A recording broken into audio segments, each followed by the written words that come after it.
Assalamualaikum warahmatullahi wabarakatuh. Waalaikumsalam warahmatullahi wabarakatuh.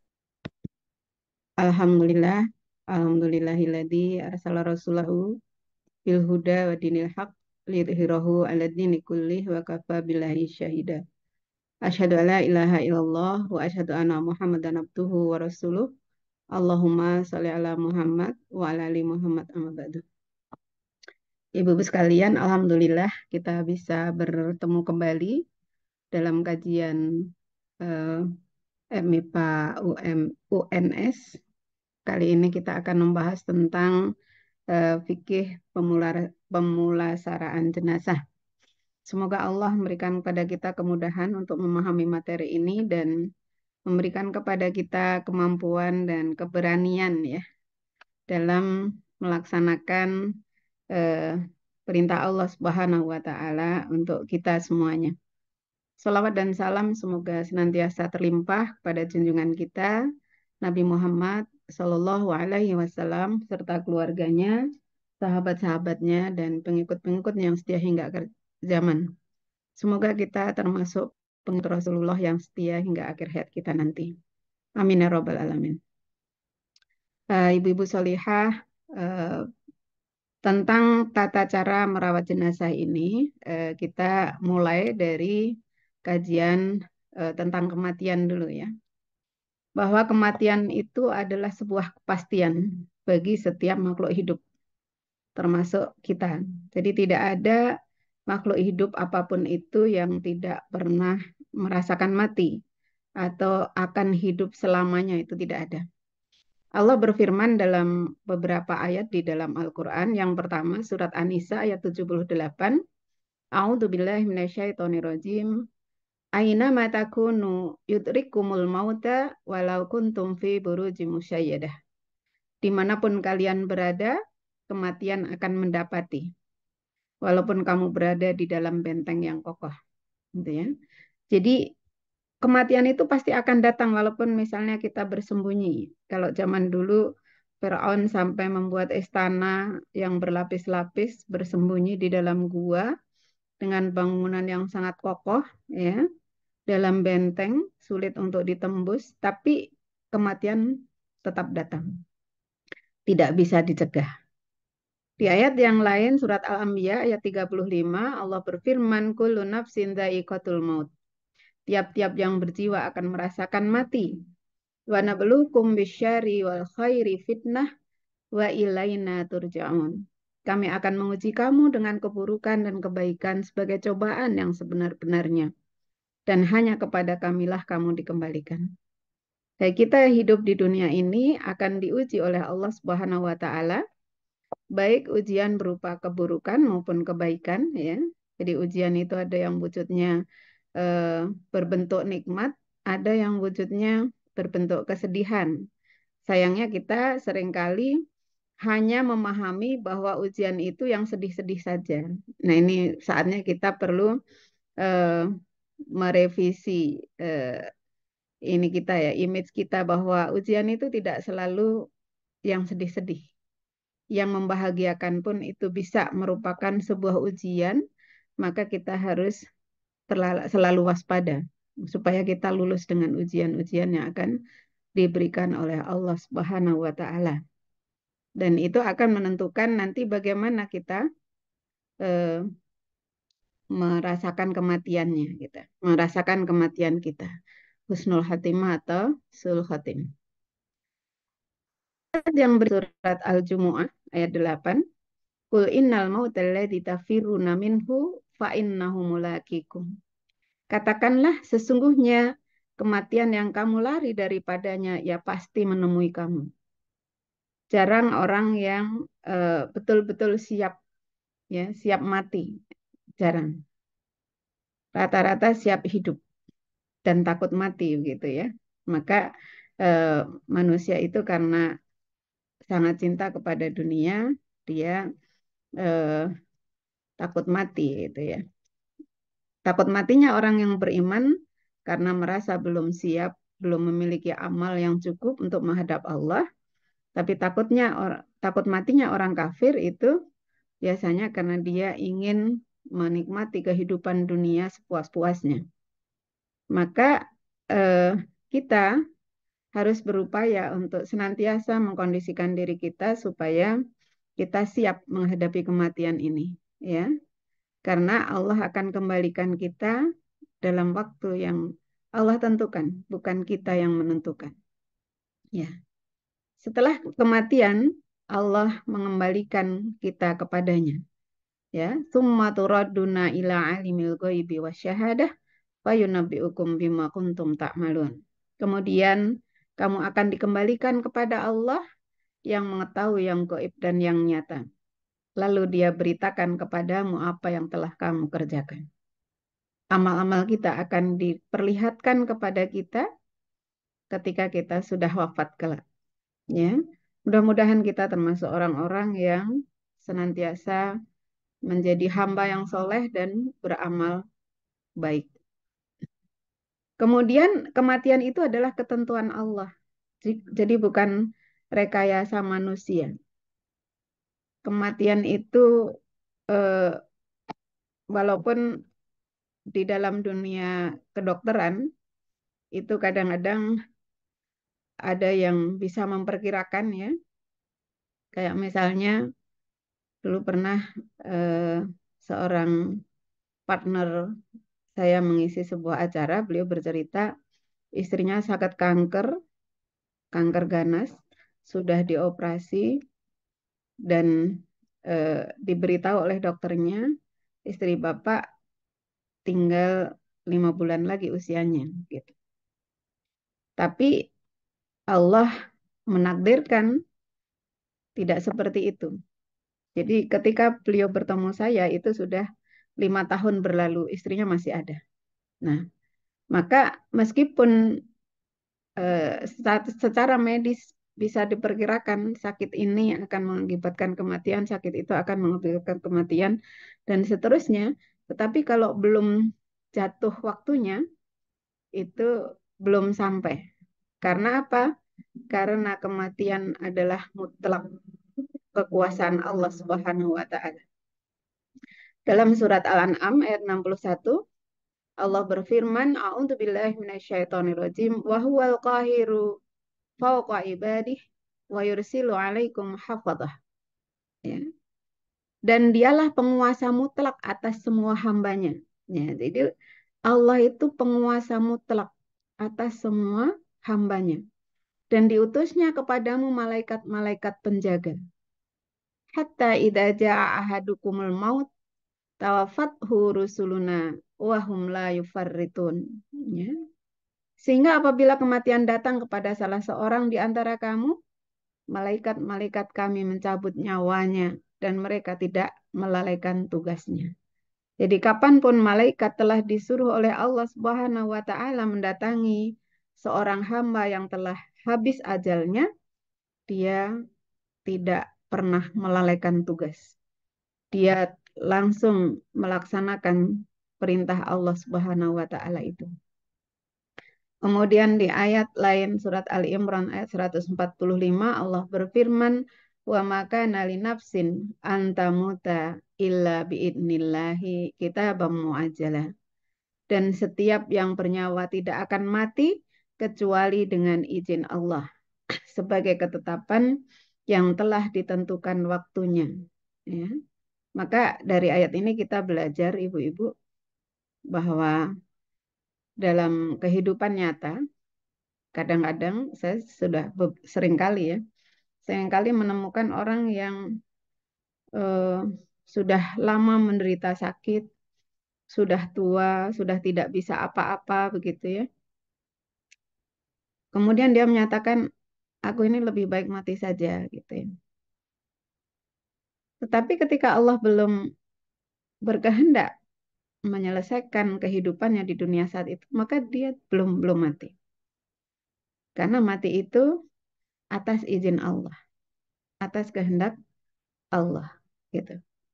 Sebaliknya, orang yang sehat, orang yang nampak sehat, selalu menjaga kesehatannya, selalu berusaha untuk menjaga makanannya selalu dan sebagainya ya, pola hidup sehat dilakukan. Tetapi ketika waktunya sudah tiba, maka tibalah ya. Jadi ketika Allah telah menghendaki, maka tibalah waktunya. Gitu. Nahnu qaddarna bainakumul mauta wa ma nahnu bimasbuqin, kata Allah dalam surat Al-Waqiah ayat 60.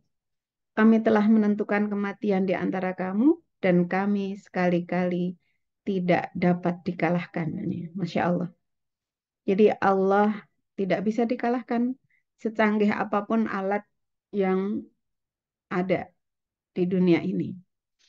Secanggih apapun alat kedokteran yang dipakai untuk mencegah kematian. Kalau sudah datang, datanglah kematian itu. Yang berikutnya, kematian itu tidak bisa ditunda maupun didahulukan.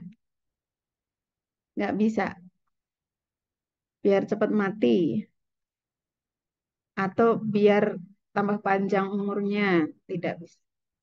Karena Allah berfirman dalam surat Al-A'raf ayat 34 dan surat Yunus ayat 49 tentang hal ini ya. Walikulli, walikulli ummatin ajal. Tiap-tiap umat mempunyai batas waktu. Fa'idha ja'a ajaluhum la yasta'khiruna sa'ah wa la yastaqdimun. Maka apabila telah datang waktunya, mereka tidak dapat mengundurkannya barang sesaat pun dan tidak dapat pula memajukannya. Hmm. Saya pernah melihat wawancara seorang gadis yang dia putus asa dan sudah melakukan percobaan bunuh diri 5 kali, tapi belum mati. Karena setiap kali dia mencoba melakukan percobaan bunuh diri, entah minum racun, entah melakukan apa mau menyayat tangannya dan seterusnya, dia selalu ketahuan. Itunya artinya apa? Ajalnya belum tiba. Allah belum berkehendak dia mati. Sebaliknya ketika ada seseorang yang kemudian taruhlah dia minum racun lalu mati, maka sesungguhnya seandainya dia tidak minum racun, maka dia mati hari itu gitu ya. Kenapa? Karena la yastakhiruna sa'ah wa la yastaqdimun. Kematian itu tidak bisa ditunda maupun didahulukan. Ya, sama isinya di surat Yunus ayat 49 ya. Kulla amliku li nafsi dharra wa la naf'a illa masya Allah. Likulli ummatin ajal idza jaa ajaluhum fala yastakhiruna sa'ah wa la yastaqdimun. Katakanlah, aku tidak berkuasa mendatangkan kemudorotan dan tidak pula kemanfaatkan kepada diriku, melainkan apa yang dikehendaki Allah. Ini perintah Allah pada Rasulullah Nabi Muhammad Shallallahu Alaihi Wasallam untuk mengatakan kepada umatnya bahwa beliau yang seorang Rasul pun tidak berkuasa mendatangkan kemudorotan dan kemanfaatan pada dirinya, kecuali apa yang dikehendaki Allah. Nah, dan digarisbawahi bahwa jika ajal seseorang telah tiba, ketika ajal umat telah tiba, maka tidak bisa diajukan ataupun diundurkan. Nah, ayat yang lain, surat 15 ayat 5, surat Al-Hijr ayat 5, dan surat Al-Mu'minun 43. Ini sama. Ma tasbiku min ummatin ajalaha wa ma yastakhirun. Di ayat 11 surat Al-Munafikun, wala yuakhirallahu nafsan idza jaa ajaluha wallahu khabirum bima ta'malun. Dan Allah sekali-kali tidak akan menangguhkan kematian seseorang apabila telah datang waktu kematiannya. Dan Allah Maha mengenal apa yang kamu kerjakan. Ya. Nah, di ayat ini surat Al-Munafikun ayat 11, Ibu-ibu sekalian, eh, mungkin sebuah apa ya? Sebuah saran dari saya ketika kita takziah, kita melayat kepada keluarga yang sedang berduka, itu berusaha untuk menjaga lisan. Jangan sampai kalimat-kalimat kita itu jadi melukai, melukai keluarga yang wafat. Satu contoh misalnya begini, eh, saya pernah menghadiri sebuah apa, menghadiri takziah. Kemudian yang meninggal waktu itu bayi, ya, bayi. Bayi ini sakit, ada kelainan jantung, kemudian dibawa ke Jakarta, dioperasi. Pasca operasi, operasinya berhasil, tapi pasca operasi beberapa hari setelahnya, kemudian bayi ini meninggal. Neneknya bilang, seandainya nggak dioperasi mungkin nggak meninggal gitu ya. Ketika suami saya wafat, ada beberapa pelayat yang seolah menyalahkan gitu ya. Karena kebetulan waktu itu suami saya tidak ada keluhan apa-apa. Ketika dilakukan cek, ya, mau kateter, mau melihat eh, apa namanya saluran jantungnya itu, sumbatan di jantungnya itu sudah harus dipasang rem atau belum begitu. Ternyata saat itu kemudian malah beliau henti jantung. Ada pelayat yang mengatakan, lah nggak ada keluhan apa-apa kok, dadak diperiksa gitu ya. Nah ini menyalahkan. Jadi kemudian apa? Perasaan keluarga si mayit itu menjadi merasa bersalah, merasa ini, nah itu. Jadi kita harus menjaga lisan. Apalagi kemudian harusnya jangan begitu, harusnya jangan begini. Itu sebaiknya kita hindari. Karena apa? Karena ketika kita takziah, ya, melayat ke orang yang wafat, itu salah satu fungsi kita, salah satu fungsi kehadiran kita adalah menghibur keluarga yang sedang berduka. Bukan menyalahkan, bukan ini. Jadi, menghibur supaya keluarga yang berduka bisa menerima kematian itu dengan ridho, begitu ya. Kenapa? Karena memang eh, meninggal, wafat itu adalah ketentuan Allah. Dan Allah tegaskan sekali-kali tidak akan menangguhkan kematian seseorang apabila telah datang waktu kematiannya. Kalau seseorang meninggal, ya berarti memang saat itu waktunya sudah habis. Saat itu telah datang waktu kematiannya. Seperti itu. Nah, kemudian bagaimana kita baru masuk kepada fikih pemulasaraan jenazah. Kewajiban seorang muslim jika ada kematian yang pertama adalah memandikan, yang kedua mengkafankan, yang ketiga mensolatkan, dan yang keempat menguburkannya. Hukumnya apa? Hukumnya fardu kifayah. Jadi kalau sudah ada muslim yang lain telah mengerjakan, maka tugas muslim yang lainnya gugur. Jadi kalau misalnya dalam sebuah apa namanya?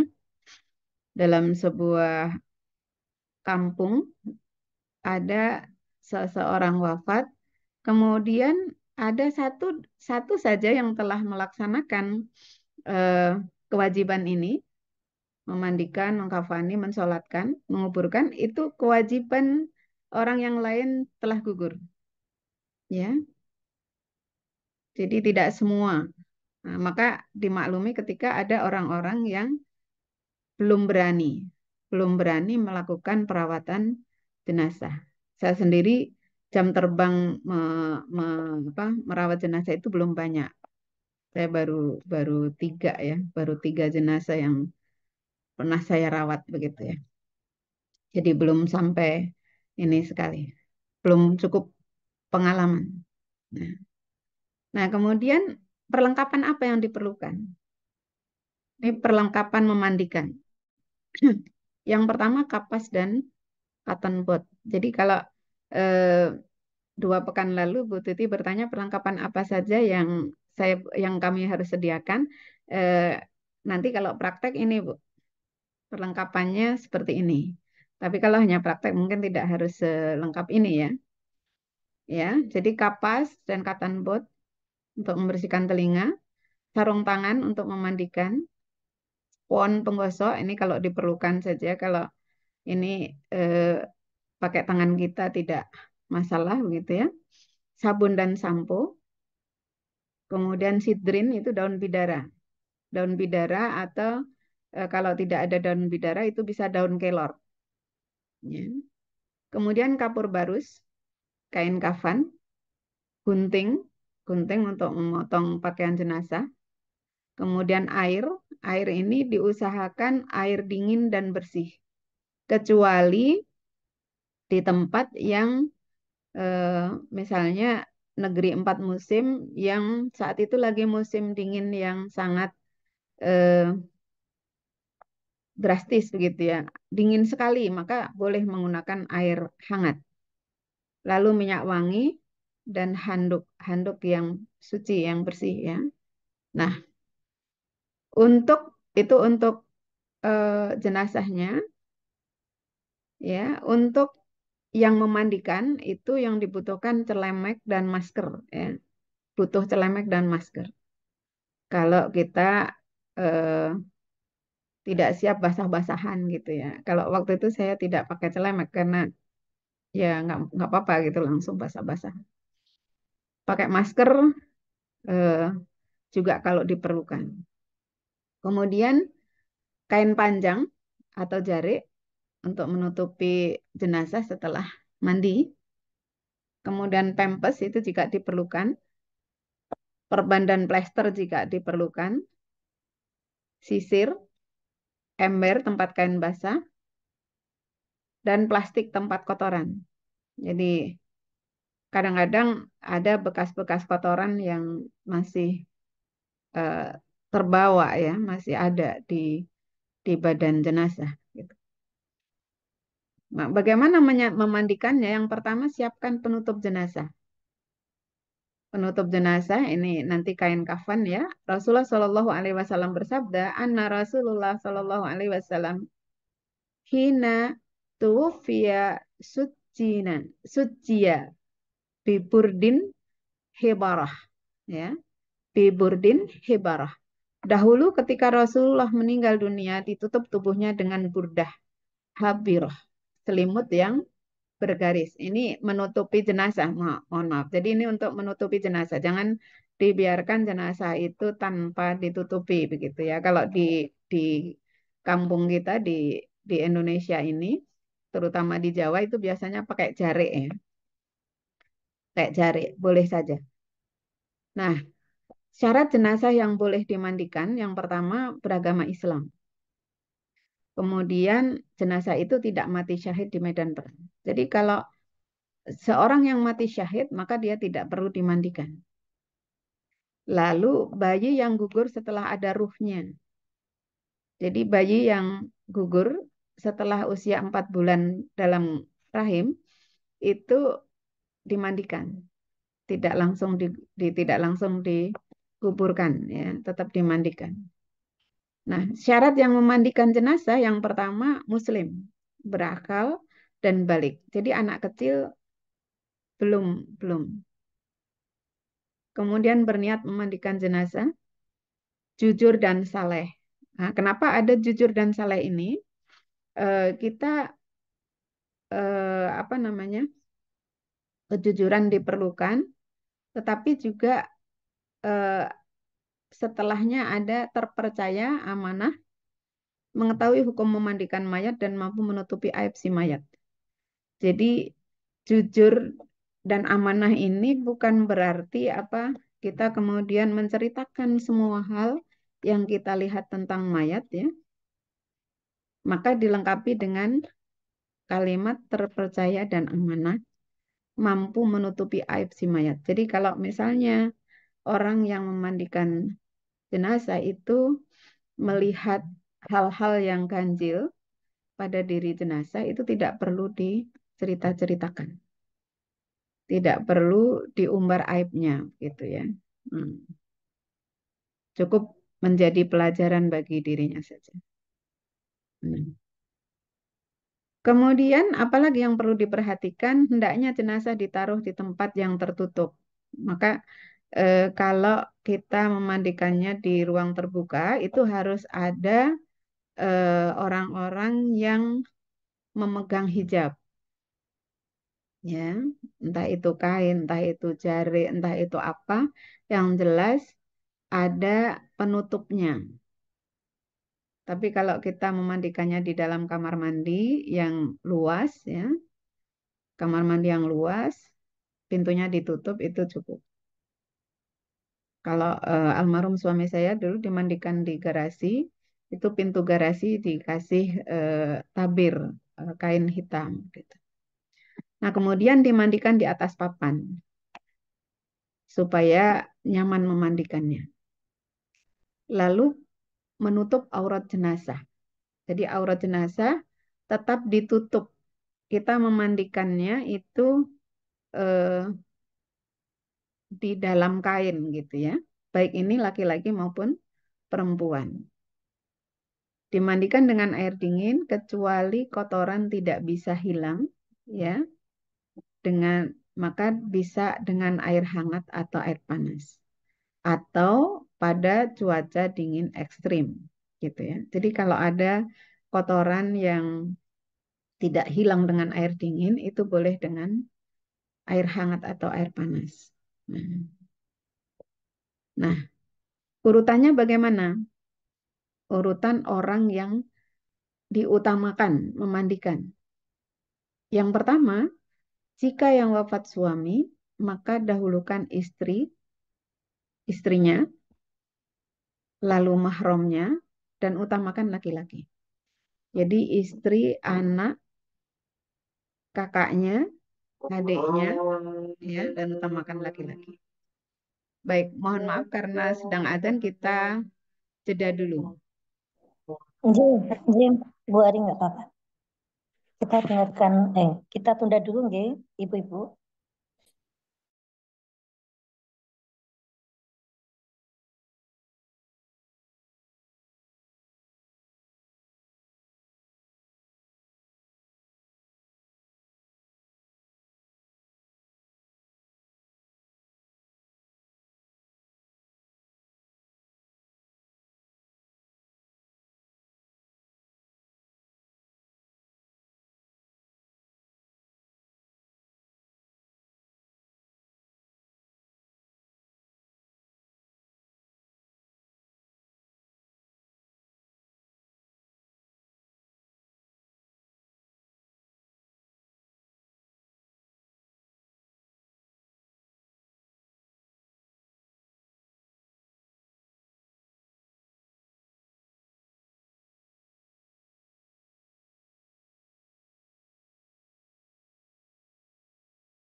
Baik, kita lanjutkan Ibu-ibu. Jadi urutan orang yang lebih utama dalam memandikan jenazah, yang pertama, jika yang wafat suami itu didahulukan istrinya. Tentu ini dengan catatan jika istrinya mampu ya, jangan dipaksakan kalau istrinya, karena banyak orang-orang yang ketika suaminya wafat, istrinya nggak kuat, itu tidak usah dipaksa. Kemudian mahram itu bisa anak, bisa kakak, bisa adik, dan orang lain itu diutamakan laki-laki, jangan jenazahnya laki-laki yang memandikan perempuan, gitu ya. Kemudian jika yang wafat istri, maka dahulukan suami. Ini sama seperti yang di atas. Ya, lalu mahram dan utamakan perempuan. Jika laki-laki balik, maka dahulukan kedua orang tuanya, lalu mahram laki-laki. Begitu juga bila perempuan, ya, jika anak-anak juga yang belum balik. Nah, ini catatannya tadi, kalau eh, istri atau suami atau orang tua, eh, saudara-saudaranya itu kuat, mampu. Karena jika tidak mampu, tidak perlu dipaksa. Maka jika yang wafat laki-laki, eh, yang penting yang memandikan adalah laki-laki bila tidak ada mahramnya, tidak ada istri dan mahram yang perempuan begitu. Jika yang wafat perempuan, maka yang memandikan adalah perempuan, gitu ya. Jangan sebaliknya. Nah, kemudian eh, apalagi ya, bagaimana caranya? Yang pertama yang dilakukan adalah bersihkan kotoran yang ada di seluruh lubang tubuh jenazah, ya, eh, entah itu bercak darah, entah ada kotoran pada kulit, pada anus, pada alat vital, ya.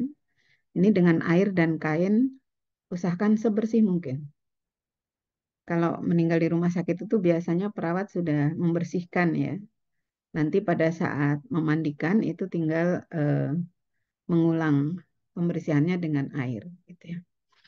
Kemudian juga lubang hidung, telinga, ya, gigi. Nah, gigi ini dengan miswak atau sikat gigi ya, atau kain. Nah, masing-masing lakukan 3 kali.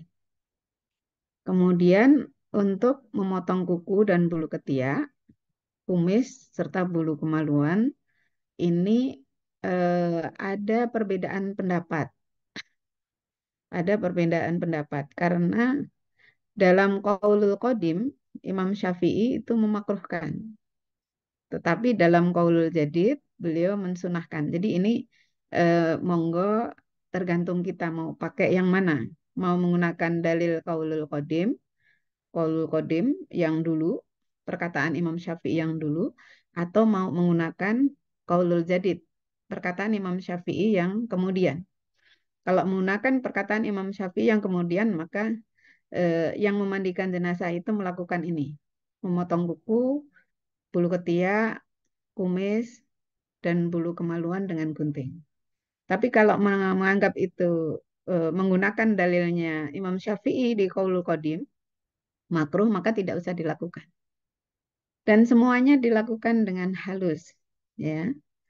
Kalau misalnya jenazah itu brewok, punya jenggot itu tidak perlu dicukur. Ya. Tidak boleh, tidak boleh mencukur karena memang eh, brewok atau apa namanya jenggot itu termasuk sunnah gitu ya. Nah, kemudian yang dilakukan berikutnya adalah mengangkat bagian atas tubuh jenazah dengan posisi hampir duduk sekitar 45 derajat. Jadi seperti didudukkan. Dirangkul dengan tangan kanan, lalu urut secara pelan bagian perut sebelah kiri agar kotoran yang ada di dalam perut jenazah dapat keluar. Jadi dikeluarkan kotorannya. Barangkali masih ada tinja, ada ini yang masih ter apa namanya tertinggal di lambungnya begitu ya. Nah, kemudian bersihkan dengan air dan siraman dengan kain dan siraman air.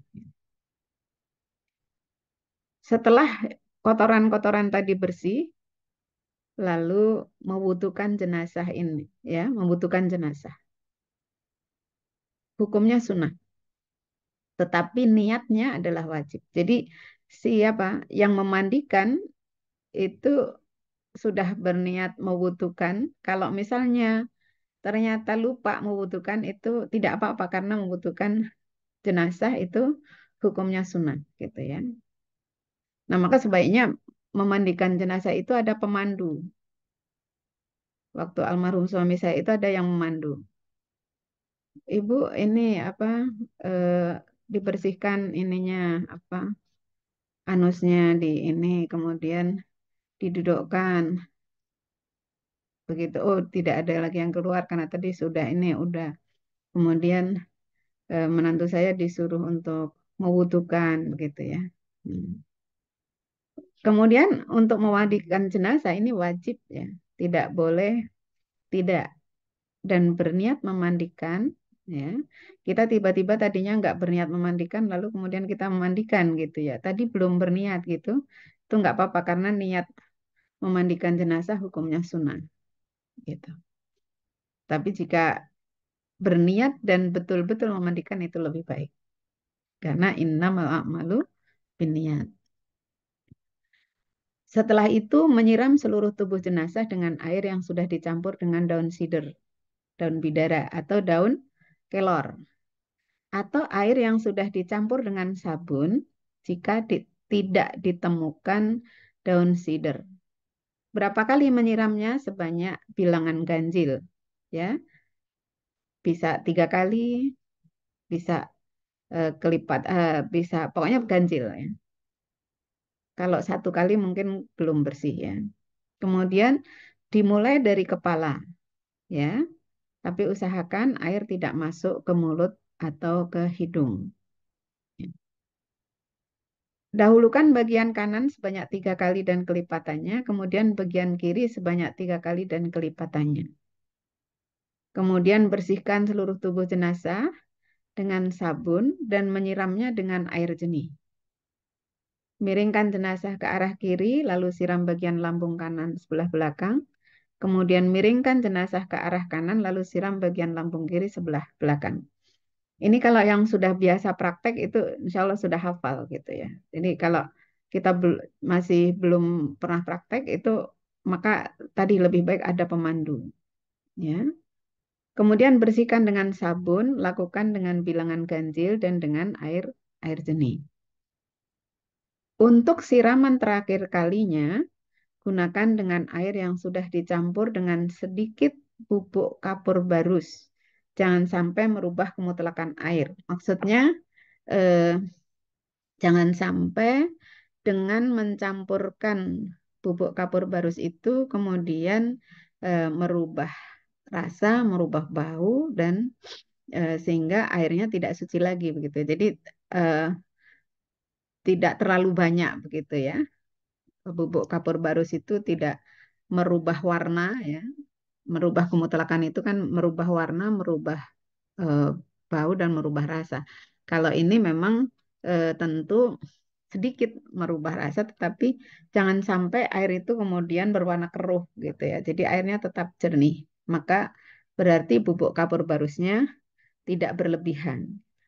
Nah setelah itu, setelah selesai, keringkan jenazah dengan handuk atau kain suci. Lalu tutup dengan kain panjang untuk dibawa ke tempat mengkafani.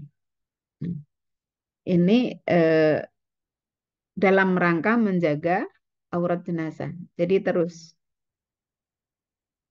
ditutupi, baik sedang memandikan maupun setelah selesai memandikan untuk dibawa ke tempat mengkafani.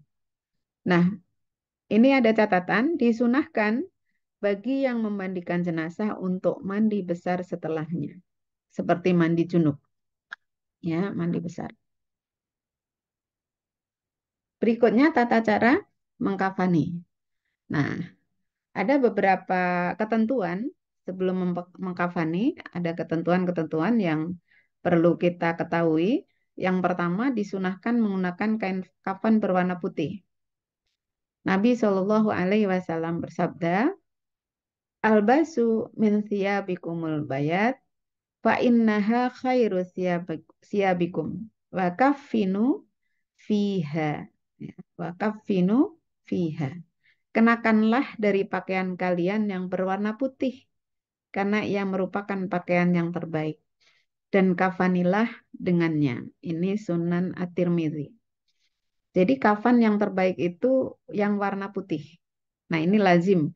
Kalau di Indonesia ini sudah merupakan sebuah kelaziman. Saya belum pernah melihat di Indonesia jenazah yang dikafani dengan kain warna lain. Tetapi kalau di Arab Saudi itu malah seringkali saya melihat justru tidak berwarna putih. Ya, di Masjidil Haram ketika saya lewat eh, tempat jenazah itu kainnya warna coklat, coklat muda ya, atau krem gitu ya. Di Masjid Nabawi juga begitu ya. Walau alam em, mereka pertimbangannya apa, saya tidak tahu. Tetapi sunnahnya kain kafan itu adalah kain yang berwarna putih. Nah, ukurannya bagaimana? Ukuran kain kafan itu ditambah 30% dari tinggi badan. Jadi kalau anak nih tinggi badannya 90 cm, maka kain kafannya menjadi 120 cm, ditambah 30 cm. Kalau tinggi tubuhnya 120 ditambah 40, kalau 180 ditambah 60, dan seterusnya. Ini untuk apa? Karena nanti eh, akan diikat ya. Jadi supaya memudahkan mengikat bagian atas kepalanya dan bagian bawahnya. Supaya apa? Tidak cupet gitu ya. Supaya tidak cupet. Nah, keperluan untuk bentuk dan jumlah kain kafan untuk jenazah perempuan, baik jenazah perempuan maupun laki-laki, itu jumlah kain kafan itu cukup minimal satu helai ya, minimal. Tapi kadang-kadang bagi yang apa namanya badannya besar, itu mungkin satu helai tidak cukup. Maka di sini dianjurkan dua helai, ya, dua helai kain kafan untuk menutup seluruh tubuh jenazah itu untuk perempuan. Saya pernah melihat ketika seorang perawat jenazah menata kain kafan. Kebetulan waktu itu jenazahnya cukup besar. eh, Dia tebarkan dengan posisi besar di bagian atas gitu ya. Saya tanya, Bu, itu kira-kira nanti cukup enggak gitu. Beliau bilang, insya Allah cukup, biasanya cukup walaupun eh, jenazahnya besar gitu ya. Nah itu. Jadi eh, dalam menata ini nanti sudah diperkirakan dengan ukuran jenazahnya. Kemudian yang kedua celana dalam. Ini bukan celana dalam yang biasa kita pakai ya. Jadi celana dalam yang dibuat dari kain kafan itu. Digunting seperti bentuk celana dalam. Kemudian izar atau sarung, yaitu guntingan kain kafan untuk penutup aurat bagian bawah. Nah, aurat bagian bawah pusar sampai lutut. Kemudian baju gamis untuk bagian atas. Nah, ini eh, celana dalam, kemudian sarung, kemudian baju gamis, ini semua dari kain kafan ya. Jadi bukan baju yang jadi, bukan. Jadi kalau baju gamis itu ya kain kafan dilipat, dilubangi lehernya begitu. Celana dalam itu kain kafan digunting seukuran celana dalam, dilipat kemudian dibentuk celana dalam. Kemudian 5 utas tali untuk membungkus kafan, ukuran lebar 5 cm dan panjang menyesuaikan besarnya jenazah. Kemudian khimar atau kerudung itu khusus untuk perempuan, halusan kapur barus, kafas dan parfum. Nah, untuk jenazah laki-laki itu dianjurkan 3 helai. Sekali lagi minimal 1 helai. Ya, 1 helai minimal. Tapi dianjurkan 3 helai. Kemudian juga ada sarung untuk menutup aurat bagian bawah. Kemudian baju gamis. Kemudian kain sorban untuk penutup kepala. Jadi kalau perempuan itu kerudung, kalau laki-laki kain sorban. 5 utas tali juga, ukuran lebar 5 cm, panjangnya menyesuaikan. Kemudian kapas parfum dan halusan kapur barus. Setelah itu, yang pertama dilakukan sisir rambutnya, dan jika bagian rambut ada yang lepas, maka ambil untuk diikutkan pada jenazah agar nanti turut dikubur. Pakaikan pempes jika diperlukan. Ini bagi jenazah yang mungkin sudah selesai dimandikan pun masih mengeluarkan cairan. Itu perlu dipakein pempes karena nanti ketika menguburkan eh, kasihan yang menguburkan, tugas yang menguburkan kalau masih mengeluarkan cairan. Begitu juga dengan perban dan plester. Jadi kayak misalnya orang-orang yang meninggal karena kecelakaan parah, luka parah. Nah, ini diperlukan. Tapi kalau orang-orang yang meninggal secara wajar saja, ya, dan dia tidak mengeluarkan cairan, ini tidak diperlukan. Maka dikasih catatan jika diperlukan saja. Ya. Nah, ini tata caranya. 5 tali dibentangkan di bagian paling bawah, ya. Jadi yang susunan paling bawah itu tadi 5 tali tadi. 2 untuk bagian kepala, kemudian eh, untuk lutut, eh, maaf, eh, 2 untuk pocong, jadi bagian atas dan bagian paling bawah, kemudian lutut, pinggul, dan tangan. 5 tempat. Kemudian bentangkan 3 kain kafan. Tadi kalau kita pakai 3 helai untuk laki-laki atau 2 helai untuk perempuan di atas tali. Jadi setelah setelah tali 5 tali kita tata tadi eh, di 5 tempat ya untuk ikatan eh, kepala, untuk ikatan lutut, pinggul, tangan, dan ikatan kaki. Kemudian dibentangkan kainnya. Kemudian setelah itu taruh sarung, itu yang bagian bawah, kemudian celana, kemudian gamis, kemudian imamah atau khimar, kemudian jenazahnya ditaruh di atasnya.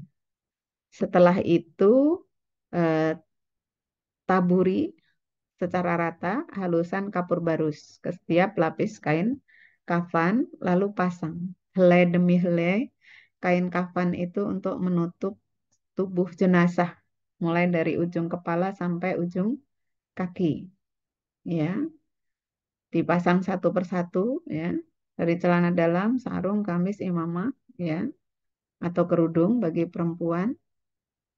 Kemudian tutupi setiap panca indera mulai dari telinga, hidung, dubur, dan alat vital.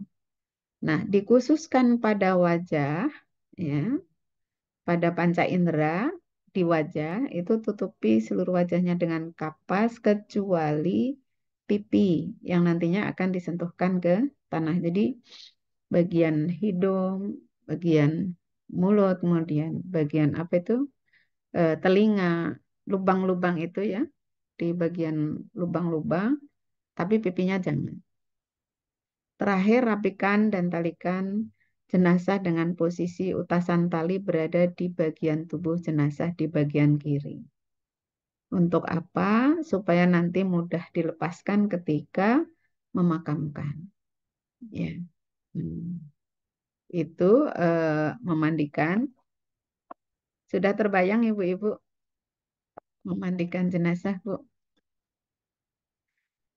Mudah-mudahan sudah terbayang ya. Nanti jadi kalau praktek itu sudah ada bayangannya. Yang berikutnya adalah tata cara sholat jenazah. Dari Abu Hurairah radhiyallahu anhu, ia berkata bahwa Rasulullah Shallallahu alaihi wasallam bersabda, "Man syahidal janazah hatta yusalliya 'alaiha falahu qirat. Wa man syahida hatta tudfana kana lahu qiratani." Kila wa mal qiratani qala mislu jabalainil azimain. ya.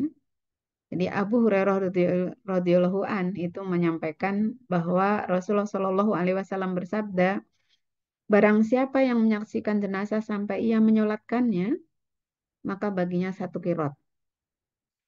Lalu barang siapa yang menyaksikan jenazah hingga dimakamkan, maka baginya 2 qirot. Apa yang dimaksud 2 qirot ya Rasulullah? Rasulullah menjawab 2 qirot itu semisal 2 gunung yang besar. Jadi orang yang merawat jenazah ibu-ibu, dia melihat, menyaksikan, menyolatkan, ya, sampai bahkan pemakaman itu dia mendapatkan pahala sebesar 2 gunung yang besar. Nah, ini adalah pahala yang sangat besar. Maka kalau ada handai tolan, ada tetangga, ada ini kita berusaha untuk melayatnya, menyolatkannya. Ya. Eh, Kalau wanita itu ada perkecualian tentang mengantarkan ke makam ya. Ada ada catatan. Kalau fatwa terakhir saya baca fatwa terakhir ulama ijtihad ulama di Madinah tahun 2022 atau 2023 waktu itu ulama masa kini itu mengizinkan perempuan mengiringi jenazah ke makam karena kondisinya sudah beda. Kalau dulu eh, suka histeris dan sebagainya itu dilarang. Tapi sampai sekarang pun kalau perempuan itu mengiringi jenazah lalu kemudian dia histeris nggak boleh, nggak boleh. Maka kalau memang kira-kira tidak mampu itu jangan ikut gitu ya. Jangan memaksakan diri gitu. Nah, kemudian bagaimana sholatnya? Setelah selesai dikafani, kemudian kita bisa menyolatkan jenazah. Syaratnya apa? Kalau mau menyolatkan jenazah, harus menutup aurat. Kita seperti mau sholat. Juga harus suci dari hadas dan najis, jadi memiliki wudhu. Kalau lagi haid atau nifas tidak boleh menyolatkan jenazah. Dan menghadap kiblat. Berdirinya, berdirinya eh, itu di bagian kepala kalau jenazahnya laki-laki dan di bagian perut kalau jenazahnya perempuan. Berdiri tepat di belakang jenazah. Kecuali kita sholat goib. Ya, kalau sholat goib jenazahnya ada di mana kita tidak bisa takziah, itu kita tidak harus di belakang jenazah. Rukunnya yang pertama berdiri bagi yang mampu. Kemudian niat bersamaan dengan takbiratul ikhram. Jadi sambil Allahu Akbar kita baca niat menyolatkan jenazah. Takbiratul ikhramnya itu ada 4 kali takbir. Takbir pertama, setelah takbir pertama membaca surat Al-Fatihah. Setelah takbir kedua membaca sholawat. Setelah takbir ketiga mendoakan jenazah. Seperti Allahumma firlahu warhamhu wa'afihi wa'fu anhu. Kalau perempuan Allahumma firlaha warhamha wa'afiha wa'fu anha. Dan seterusnya. Kalau ibu-ibu mau baca yang panjang dipersilahkan ya. Kemudian 2 salam setelah takbir yang keempat. Salam pertama wajib dan salam yang kedua sunnah. Nah, khusus dalam pelaksanaan sholat jenazah tidak perlu didahului adzan dan iqomah. Jadi kalau sholat-sholat yang lain kita ada adzan dan qomat, kalau sholat jenazah tidak perlu. Yang terakhir menguburkan. Langkah-langkah sebelum menguburkan, yang pertama menghantarkan jenazah.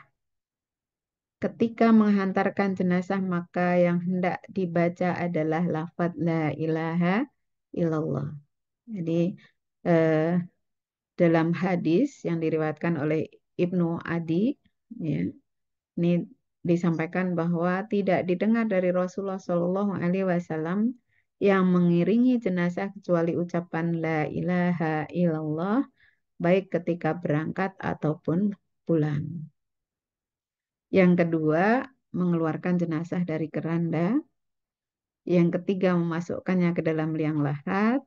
Yang keempat, diberi bantal bulat, ya, al-liben, itu dibuat dari tanah. di seperti bola kasti sebanyak 7 buah. Kemudian ada penutup liang agar tidak menimpa jenazah. Jadi ada apa? Biasanya dikasih papan kayu ya. Setelah jenazah ditaruh, dimiringkan ke kanan, dikasih bantal 7 buah eh, bulatan tanah ini, kemudian ditutup dengan papan, ya. Lalu baru ditutup dengan tanahnya. Terakhir diberi batu nisan sebagai penanda. Bentuknya Rasulullah Shallallahu Alaihi Wasallam bersabda, Qala Nabi Shallallahu Alaihi Wasallam, ihfiru wa wasi'u wa ahsinu wadfinu in isnain ya, wasalasa fil qabri wa qaddimu aksarahum Qur'an. Artinya Nabi Shallallahu Alaihi Wasallam bersabda, galilah, lebarkanlah, dan baguskanlah. Membaguskan ini bukan bukan mendirikan bangunan ya Bu ya. Jadi merapikan ya, apa namanya, meyakinkan bahwa kuburan betul-betul baik, ya. Tidak tidak apa namanya, tanahnya tidak ambles dan seterusnya. Kuburlah 2 atau 3 mayat dalam satu kubur. Dahulukan orang yang paling banyak Al-Qur'annya. Hadis riwayat Ahmad. Nah, ini para ulama berijtihad bahwa kuburan itu merupakan lubang yang dapat menghindarkan jenazah dari binatang buas. Maka ukuran yang paling abdol adalah setinggi tubuh seseorang ditambah lambaian tangan. Jadi lebih tinggi dari tingginya orang yang dimakamkan itu. Sehingga tidak memungkinkan digali oleh binatang buas. Gitu. Begitu, Ibu-ibu sekalian, wallahu a'lam bishawab. Mudah-mudahan kita bisa mengambil pelajaran dan eh, mampu melaksanakan tuntunan fikih ya perawatan jenazah ini dengan sebaik-baiknya. Juga barang mudah-mudahan Allah Subhanahu wa taala menjadikan kita semua orang-orang yang ahlul khair, ahlul jannah, meninggal dalam keadaan husnul khatimah, memudahkan bagi yang mengurus dan juga eh, memudahkan memberikan pelajaran bagi orang-orang yang ada di sekitar kita. Tentu pelajaran kebaikan, memberikan hikmah yang banyak bagi kehidupan manusia seluas-luasnya. Demikian, mohon maaf jika ada kekurangan. Monggo jika ada yang perlu didiskusikan. Assalamualaikum warahmatullahi wabarakatuh.